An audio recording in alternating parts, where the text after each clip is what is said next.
ሞት ህንፃ ላሊበላ ኩለሄ እንግዳ የቅዱስ ላሊበላ ህንፃ እንደ ሞት ሁልጊዜ እንግዳ ነው።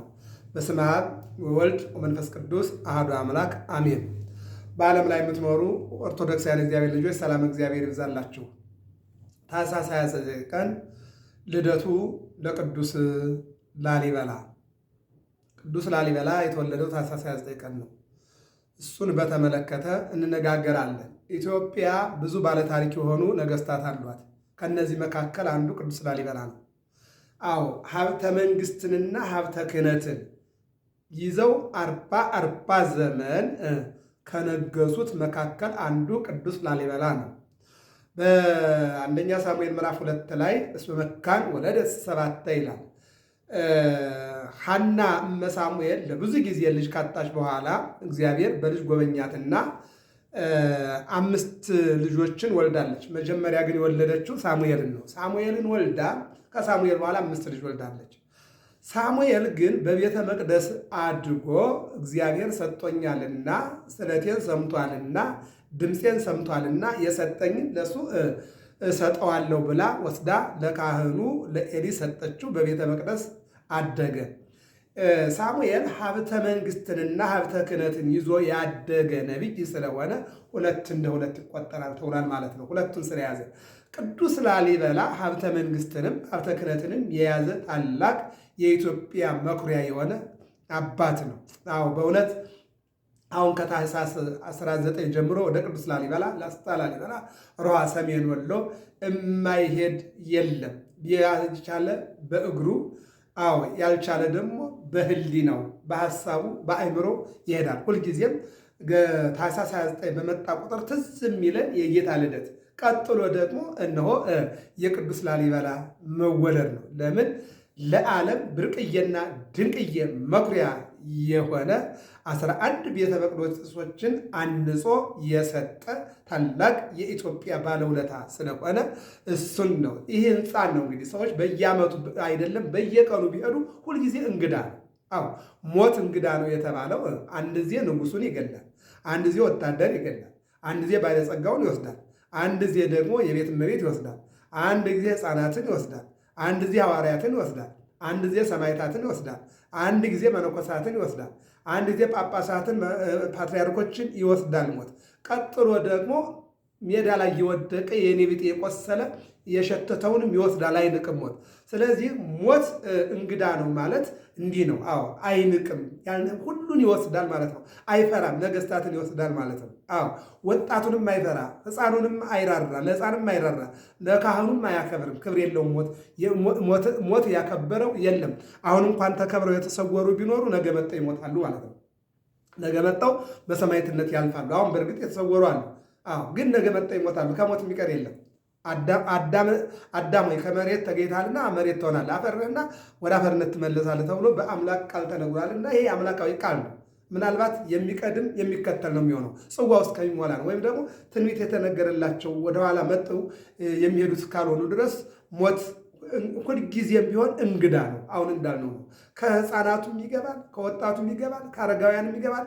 ባለስልጣናቱን ይወስዳል፣ ህዝቡንም ይወስዳል፣ አገልጋዩንም ይወስዳል፣ ሁሉንም ይወስዳል። ሀብታሙንም አይፈራ፣ ድሃውንም አይንቅም። አዎ ጤነኛውንም አይተውም፣ ቁስል ያለበትንም የታመመውንም አይንቅም ሞት። ለዚህ ነው እንግዳ የተባለው። ቅዱስ ላሊበላ ህንፃ ደግሞ ሁልጊዜ እንግዳ ነው። ቤተ ጊዮርጊስ ገብተህ ወጥተህ ደግሞ ቤተ ላሊበላ ስገባ፣ ቤተ ሚካኤል ስገባ፣ ቤተ ማርያም ስገባ፣ ቤተ መድኃኔዓለም ስገባ፣ ተሻግረህ ቤተ አማኑኤል፣ ቤተ መርቆሬዎስ፣ ቤተ ቅዱስ ገብርኤል ስትገባ ሁሉም እየገባ ስታይ ድንቅ ይሆንብሃል። በቃ ድንቅ ይሆንብሃል። ስለዚህ ይህንን ያስገኘ ጻድቅ ንጉሥ ቅዱስ ላሊበላ የተወለደበት ታኅሳስ 29 ቀን ነውና ለዚህ ቀን እንኳን አደረሰ እናደረሳችሁ። አዎ ይህን የምናየው ነው የሚሆነው። ምን ይላል ዋቢ ስንክሳር የተባለውን የቤተክርስቲያን መጽሐፍና መጽሐፈ ነገሥታትን ነው የምናየው። ታኅሳስ 29 ቀን እነሆ ቅዱስ ላሊበላ ተወለደ ይለናል። ይህም ቅዱስ ወላጆቹ በወለዱት ጊዜ እግዚአብሔርን በመፍራትና በበጎ ሥራ ሁሉ አሳደጉት ይላል። በጥበብ በሞገስ አሳደጉት ይልና አድጎ አካለ መጠን በደረሰ ጊዜ ታላቅ ወንድሙ ንጉሥ ቀናበት ይላል። ቀናበት ይልና መልእክተኞችንም ልኮ ወደ እርሱ አስመጣው። ምክንያቱም አዎ አለው። ቅናት አለ፣ እንደገና ስልጣኔን ይወስዳል አለ፣ ተወዳጅነት አለ። አዎ ምክንያት ሽቷል። እንግዲህ ከ3 ሰዓት እስከ 7 ሰዓት ድረስ አስመጥቶ ቅዱስ ላሊበላ ምን አለ ገረፈው ይላል ታሪክ። ኢትዮጵያ ላይ ብዙ ታሪኮች እንሰማለን። ከዚህ በኋላ በፊቱ ከተገረፈ በኋላ ካጸኑበት በኋላ እንዲመጣና በፊቱ እንዲያቆሙ ታዘዘ ይላል። በአቆሙትም ጊዜ የደረሰበት ጉዳት እንደሌለ አይተው ንጉሥና መኳንንቶቹ ሁሉ አደነቁ ይላል። አየው እንዴ! እነ ቅዱስ ጴጥሮስ እየተገረፉ፣ እነ ጳውሎስ እየተገረፉ፣ እነ ቅዱስ ጊዮርጊስ 4 ጊዜ ሞተው 3 ጊዜ እየተነሳ የሚገርመው ነገር ያ ሁሉ ስጋቸው አልቆ አጥንታቸው እየተቆጠረ ደማቸው ፈሶ ሲታዩ ደህና እየሞቱ መነሳት፣ እየቆሰሉ ደህና መሆን፣ እየደቀቁ እንደገና ደህና መሆን። አቤት እግዚአብሔር! ይህ ነው የሚለው የእግዚአብሔር መልአክ ከግርፋት ሰውሮታልና ይላል። የእግዚአብሔር መልአክ በእሱ ላይ የሚያርፈውን ጅራፍ ከእሱ አርቆታልና። እስመ ለመላእክቲሁ ይእዝዞሙ በእንቲአከ ከመ ይቀቡከ በኩሉ ፍናዊከ፣ መላእክቱን ስላንተ ያዝዛቸዋል በመንገድ ሁሉ ይጠብቁ ዘንድ። እንደገና ማቴዎስ 18 ላይ ከታናናሾቹ አንዱን እንዳትንቁ ተጠንቀቁ፣ ጠባቂ መላእክቶቻቸው በሰማይ ይኖራሉና። ይህን ጠብቀን እንድንኖር እግዚአብሔር ይርዳን። ይህን ነው የሚነግረን። ከዚህ በኋላም ወንድሙ ንጉሥ በአንተ ላይ ስላደረኩት ክፉ ስራ ወንድሜ ሆይ ይቅር በለኝ ብሎ ለመነውና እርስ በርሳቸው ታረቁ ይላል። ኢትዮጵያን በእውነት ሁሉንም ከሁሉ ጋር የሚያስታርቅ እግዚአብሔር ያድለን። በእውነት እርስ በርሳቸው ተራረቁ። ኢትዮጵያ ላይ የሚያስፈልጉ አሁን እርስ በርሱ መተራረቅ። የውጭ ዓለም እንደሆነ አሻግሮ ማየት፣ ተጋደሉ፣ ተጨረሱ፣ ተላለቁ ነው። በረሃብ ተላለቁ ነው የሚለንና እርስ በርሳችን የሚያስታርቅ መልአክ ለኢትዮጵያ እንዲያዘዝልን መልካም ፈቃዱ ይሆንልን።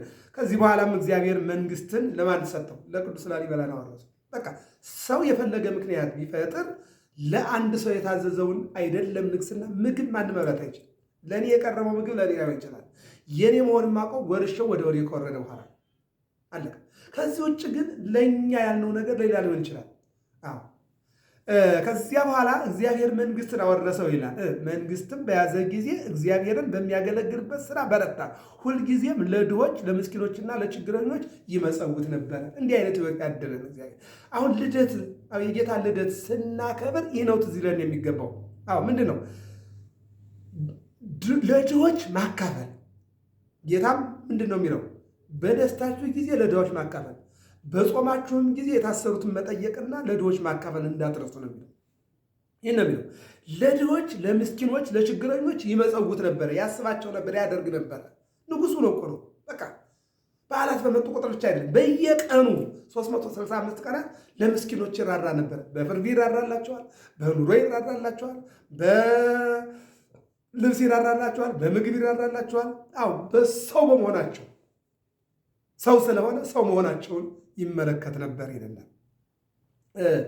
ምንድነው የሚለው? ጌታችንም ከፍቅሩ ጽናት ጌታችንም የፍቅሩን ጽናት ባየ ጊዜ የእግዚአብሔር መልአክን እንዲገለጥለት ላከለት ይላል። የፍቅሩን ጽናት የማን? የእግዚአብሔር ፍቅር፣ ወደ እግዚአብሔር ያለው ፍቅር። ድሆችን ሲያይ ማንን አየ? እግዚአብሔር አየ ነው። ለድሆች ሲያበላ ማንን አየ? እግዚአብሔር አየ ነው። ለድሆች ሲመጸውት ለማን? እግዚአብሔርን አየ ነው። የታሰሩትን ሲፈታ ማንን? እግዚአብሔር አየ ነው። የወደቁትን ሲያነሳ ማንን እያየ ነው? እግዚአብሔርን አየ ነው። የማቴዎስ ወንጌል ምዕራፍ 25 15 ላይ ምንድን ነው? ታርዤ አላለበሳችሁኝም፣ ታስሬ አላስፈታችሁኝም፣ ብራብ አላበላችሁኝም፣ ብጠማ አላጠጣችሁኝም፣ እንግዳ ሆኜ ብመጣ አልተቀበላችሁም የሚለው እኮ ይህን ነው እኮ ነው አለ። ስለዚህ ድሃም መቀበል እግዚአብሔርን መቀበል ነው። ድሃም ማብላት እግዚአብሔርን ማብላት ነው። ድሃም ማጠጣት እግዚአብሔርን ማጠጣት ነው። ድሃም ማስፈታት እግዚአብሔርን ማስፈታት። ይህን ብሎ ነው ያስቀመጠው። ለዚህ ነው ከፍቅሩ ጽናት የተነሳ እግዚአብሔር አምላክ መልአኩ ቅዱስ ሚካኤልን ላከለት። መልአኩን ላከለት ይላል። መልአኩ ተገለጠለት፣ ወደ እርሱ ወደ ሰማያት አወጣው፣ ወደ እግዚአብሔር አወጣው። በክንዱ አየው፣ አወጣው፣ ወደ እግዚአብሔር አወጣው ይልና 10ን አብያተ ክርስቲያናትም እንዴት እንደሚሰራቸው አሳየው ይላል። ቀዳሚሃ ለጽዮን ሰማየ ሳረረ ወበዳግም አርአዮ ለሙሴ ዘከመ ይገብር ግብረ አደ ደብተራ ይላል። ለሙሴ ቀዳማዊ ጽዮን ሰማይን ሲዘረጋ ታቦተ ጽዮን የት እንደሆነችና የት እንዴት ነበረች በሥላሴ ነጸብራቅ ስር እንዴት እንዳስቀመጣት አሳየ ይላል። ወበዳግም አርአዮ ለሙሴ ዘከመ ይገብር ግብራ ለደብተራ ምሳሌ ለሆነችው ለታቦተ ጽዮን ደግሞ ድንኳኗን እንዴት እንደሚሰራ አሳየው ይላል። ስለዚህ ስለ 10 ወይም ስለ 11 ቤተክርስቲያን 10ሩን አብያተ ክርስቲያን እንዴት እንደሚሰራ ወሰደና ቅዱስ ሚካኤል በእግዚአብሔር ፊት አቆመው፣ እግዚአብሔርን ማሳየው። ክብርና ምስጋና ለመድኃኔዓለም ይሁን። እነርሱም ስራቸው የየራሳቸው የሆነ ልዩ ነው ይላል። አሁንም እንደዛ ነው። ለእያንዳንዳቸው የቤተ ክርስቲያናት እያንዳንዳቸው ስራ አላቸው፣ ይለያያሉ። አንዱ ቦታ ገብታ አንዱ ስታየው፣ አንዱም ቤተክርስቲያን አይተህ ሌላኛውን ስታየው ትደነቃለህ። ይህን ነው ልዩ የሆነው የየራሳቸው ልዩ የሆነ ነው ይለናል። ተመልሶም መንፈስ ቅዱስ እንደ አራቀቀው በአስደናቂ ጥበብ አነጻቸው ይላል። አዎ እንዴ ለመጥረቢያው እንኳን እጌታ የለው ወረ እንደምን አድርጎ ሰራው ይላል። ይችን የምታክል ነገር ያን ሁሉ 11 ህንፃ አንጾ ይገርመኛል። ታላቅ ዛሬ እንዴ ውሃው፣ እንጨቱ፣ ቆርቆሮ፣ ደንጋዩ፣ አሸዋው፣ ጠጠሩ፣ የሰው ላቡ፣ ወዙ ምን ስንቱ ነው ዛሬ። እነዚህ ግን ምንም የሌለባቸው ዝም ነው መጥረቢያ ብቻ እኮ ነው። እኛ ዛሬ መቼም ለዘመን ተሻጋሪ እንዲሆኑ ተብሎ ከላዩ ላይ ያለው ቆርቆሮ እናያለን፣ ግን እሱም ብዙ አይደለም። ምክንያቱም እነዚያን ውበት የሚመጥንም አይደለም ሲጀምር። እዚያ ላይ ስናይ ግን ምንም የሌለበት በቃ ውሃ የሌለበት፣ ጭቃ የሌለበት፣ እንደገና ደግሞ እንጨት የሌለበት፣ ጠጠር የሌለበት፣ አሸዋ የሌለበት ድንጋዩን ብቻ ፈልጦ ከአንድ እግዚአብሔር የተፈቀደለት በአንድ ድንጋይ ብቻ አንድ መሬት ላይ እነዚያን ህንፃዎች አነጸው። ክብርና ምስጋና ለዚህ ታላቅ አባት ይሁን። የሚገርም ነገር ነው።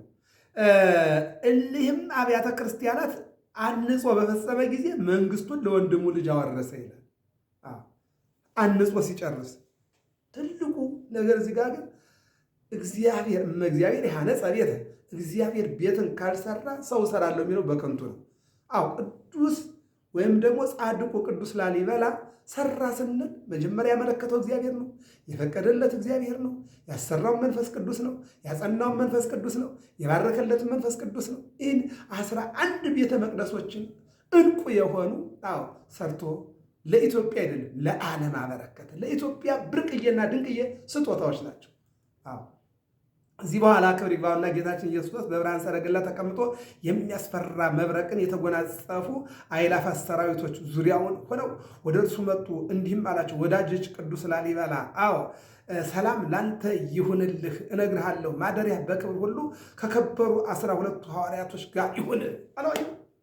ለቅዱስ ላሊበላ የተነገረ ነገር ነው። ስለዚህ ጥር ከመግባቱ በ29 ታኅሳስ 29 ቀን የዘመን አስተርእዮ የመገለጽ ዘመን ተብሎ ከ29 ጀምሮ እስከ አብይ ጾም ድረስ አስተርእዮ ኤጲፋንያ መገለጽ ዘመን ይባላል። ክርስቶስ በተገለጠበት በተወለደበት ዕለት ታኅሳስ 29 ቀን ክርስቶስ በተገለጠበት ቀን ቅዱስ ላሊበላ ተወልዷል። በነገራችን በዚህ ቀን የጻድቁ አቡነ ገብረ መንፈስ ቅዱስ የቅዱስ ላሊበላ የጌታችን የመድኃኒታችን የፍጡራንና የፈጣሪ የልደት ቀን ነውና የምናከብረው ያው በሱ ቀን የሌሎቹ ቅዱስ ላሊበላ ብቸኛ ስለሆነ ያው በቅዱስ ላሊበላ ልደቱ ይከበራል። ለዚህ ነው በ28 ልደትን ስናከብር ቅዱስ ላሊበላ ሩሃ ላይ ያው 29 ነው የሚከበረው። ለምን? ልደቱንና የጌታ ልደት አብረው ስለሚያከብሩ አይቀይሩም እነሱ። በ28 የአማኑኤልን ቃል እግዚአብሔር ይላሉ፣ በ29 ያንኑ የልደቱን ቃል እግዚአብሔር ብለው ያከብራሉ ማለት ነው። እና ስለዚህ እግዚአብሔር አምላክ በዚህ ጻድቅ በረከት ሁላችንም እንዲጎበኘን መልካም ፈቃዱ ነው። ወደ ቤተ መቅደስህም የሄደ በኢየሩሳሌም ወዳለው ቤተ መቅደስ እንደሄደ ይሆንለታል። እግዚአብሔር መልእክቱን ላከና እንዲህ አለ፣ በጸሎትህና በቃል ኪዳን ለሚታመን እምነቱ እንደ ጴጥሮስና ጳውሎስ ደም መፍሰስ ይሆንለታል።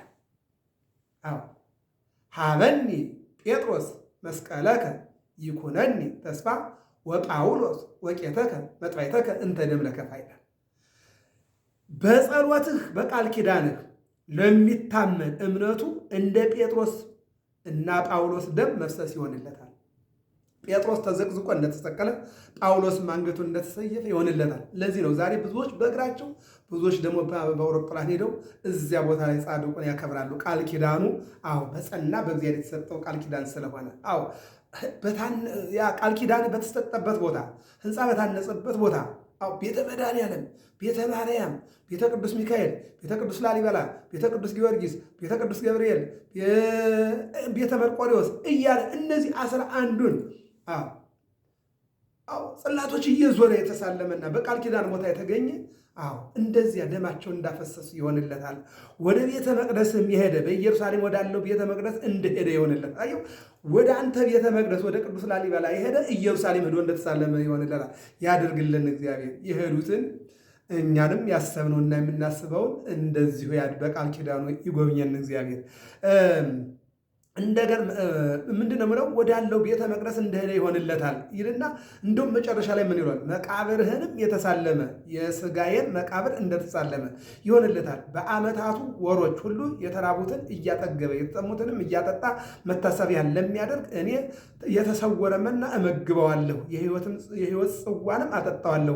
በመታሰቢያ ቀንም ዕጣን ወይም ስንዴ የሚያገባውን እኔ በኢየሩሳሌም ሰማያዊት በውስጠኛዋ መጋረጃ አስቀምጬ ከተቆረሰው ሥጋዬ አቀርበዋለሁ፣ እመግበዋለሁ፣ አጠጣዋለሁ። በአማላጅነትም እየታመነ የገድልንና የቃል ኪዳንን መጽሐፍ የሚጽፈውን የጻፈውን ያጻፈውን ያነበበውን ያስነበበውን የሚገርም ያንተን ስም በተጻፈበት ቦታ እኔ ስሙን እጽፈዋለሁ። ክብርና ምስጋና ለስሙ ይሁን። በፍጹም ልቡ ለሚያምን ይህን የማይታበል ቃል የተናገርኩ የሕያው እግዚአብሔር ልጅ እኔ ኢየሱስ ክርስቶስ ነኝ። በልደቴ ልደትህ እንዲሆን የፈቀድኩልህ 11 አብያተ ክርስቲያን አንጸህ በስምህ እንዲሆኑልህ ያደረግኩ ኢየሱስ ክርስቶስ አምላክህ ፈጣሪህ ነኝ። ስለዚህ ቃል ኪዳንህን ለጠበቁ ሁሉ ይህ ሁሉ ይደረግላቸዋል። ላሊበላም ይህን ቃል ኪዳን ስለ አጸናለት ክብር ይግባውና ጌታችንን እያመሰገነ በምድር ላይ ወድቆ ሰገደ ይላል። ሰገደ። ይህም ሁሉ ክብር ስለሰጠ በአጸደ ቦታ የተገኘ በቤተ መቅደስ የተገኘ ኢየሩሳሌም እንደተገኘ ትልቅ ስጦታ። ስለዚህ ሰገደ ይላል እና ታኅሳስ 29 ቀን ልደቱ ነው። ሰኔ 12 ቀን ደግሞ የቅዱስ ላሊበላ ዕረፍቱ ነው እና በእውነት ሞት ሕንፃ ላሊበላ ሁሌ እንግዳ ነው ተብሏል እና ሞት የላሊበላ የቅዱስ ላሊበላ ሕንፃ ሁልጊዜ እንግዳ ነው። በየዓመቱ አይደለም በየቀኑ እየሄድን የምናየው ልዩ ታምረኛ ገዳም ወይም ደግሞ ለእኛ የተሰጠን ቅርስ ነውና ይህን ቦታ እግዚአብሔር አምላክ ጠብቀን እንድንኖር እግዚአብሔር ይርዳን። ሀብታሞች ነን። ታቦተ ጽዮንን በአክሱም ጽዮን፣ መስቀሉን በግሸን ደብረ ከርቤ ቅዱስ ላሊበላን በላስታ ደብረ ሮሃ ቅዱስ ላሊበላ ቦታ እያከበርን ከብረን እንኖራለንና ይህንን ለሚያሳየንና ለሰጠን አምላክ ክብርና ምስጋና ለስሙ ይሁን። ገብረ መስቀል ሚዲያ ነው። ሰብስክራይብ፣ ላይክ፣ ሸር፣ ፎሎ አድርጉ። እንማማር። እግዚአብሔር አምላክ ሀገራችን ሰላም ያደርግልን። በዓሉም የሰላም የበረከት የመተሳሰብ በዓል ያደርግልን። መልካም ጊዜ